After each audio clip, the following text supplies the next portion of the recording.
आप देख रहे हैं टीपीएस न्यूज़ और मैं हूं आपके साथ पवन पाठक। दोस्तों, जैसा कि हम सभी जानते हैं कि बंगाल में आगामी 27 मार्च से वोटिंग होनी है, जिसकी तैयारी जोरों शोरों से चल रही है। कहीं माननीय प्रधानमंत्री नरेंद्र मोदी जी चुनावी रैली कर रहे हैं, तो कहीं ममता दीदी, तो कहीं माननीय गृह मंत्री अमित शाह जी।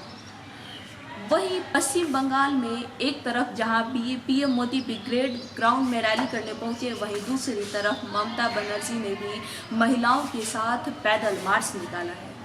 ममता बनर्जी ने एक तीर से दो निशाना साध रही हैं। उन्होंने सिलीगुड़ी में महिलाओं के साथ मार्च निकाला है। वह महिला दिवस से पहले महिलाओं के वोट को लुभाने की कोशिश कर रही हैं।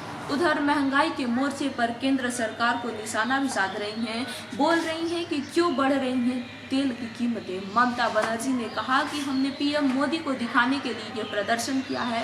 वह बंगाल में है। पीएम मोदी को जवाब देना चाहिए कि पेट्रोल, डीजल और एलपीजी के दाम क्यों बढ़ रहे हैं।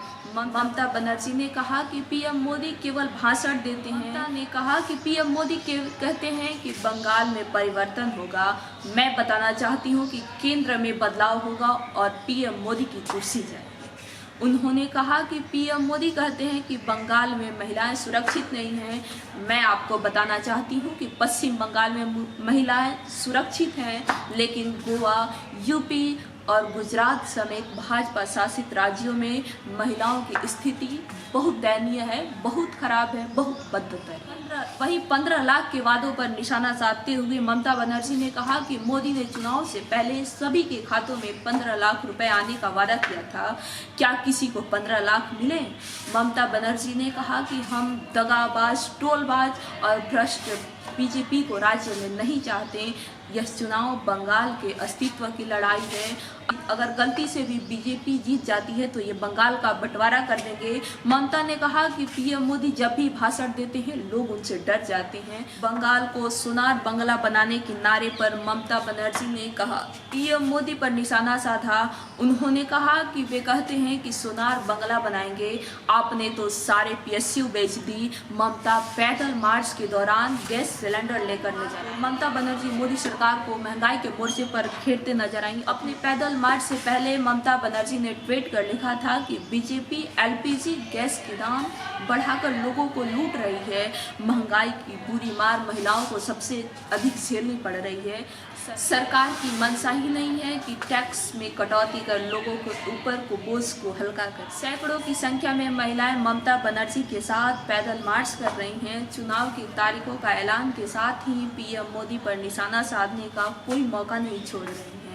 ममता बनर्जी ने शनिवार को ऐलान किया था कि 7 मार्च को वो रसोई गैस की बढ़ती कीमतों के खिलाफ विरोध प्रदर्शन करेंगी। मुख्यमंत्री ममता बनर्जी ने शनिवार को कहा कि एलपीजी सिलेंडरों के दाम जल्द ही आम आदमी की पहुंच से बाहर होंगे। सीएम ममता ने कहा कि हमें अपनी आवाज़ उठाने और सरकार को सुनाने के लिए बड़े पैमाने पर प्रदर्शन करने होंगे। वहीं दूसरी तरफ पीएम मोदी ने भी ब्रिगेड ग्राउंड में ममता पर हमला बोल रहे हैं। उन्होंने कहा कि हम बंगाल की राजनीति को विकास तरफ ले जाने चाहते हैं। हम बंगाल को और बर्बाद नहीं होने देना चाहते हैं। उन्होंने कहा कि ममता बनर्जी और उनके काडर ने बंगाल के लोगों को सपने चूर चूर कर दिया है। बता दें कि 27 मार्च से 29 अप्रैल तक जिन 5 राज्यों में विधानसभा चुनाव होने हैं उनमें पश्चिम बंगाल भी शामिल है। बंगाल विधानसभा चुनाव की 294 सीटों के लिए 8 चरणों में वोटिंग होनी है। पहले चरण में 30 विधानसभा सीटों पर 27 मार्च को वोटिंग होगी। वहीं 1 अप्रैल को दूसरे, 6 अप्रैल को तीसरे, 10 अप्रैल को चौथे, 17 अप्रैल को 5वें चरण के लिए वोट डाले जाएंगे। छठे चरण में 22 अप्रैल मई, 7वें चरण में 26 मई और 8वें चरण में 29 अप्रैल को वोटिंग होगी। वहीं मतगणना 2 मई को होगी।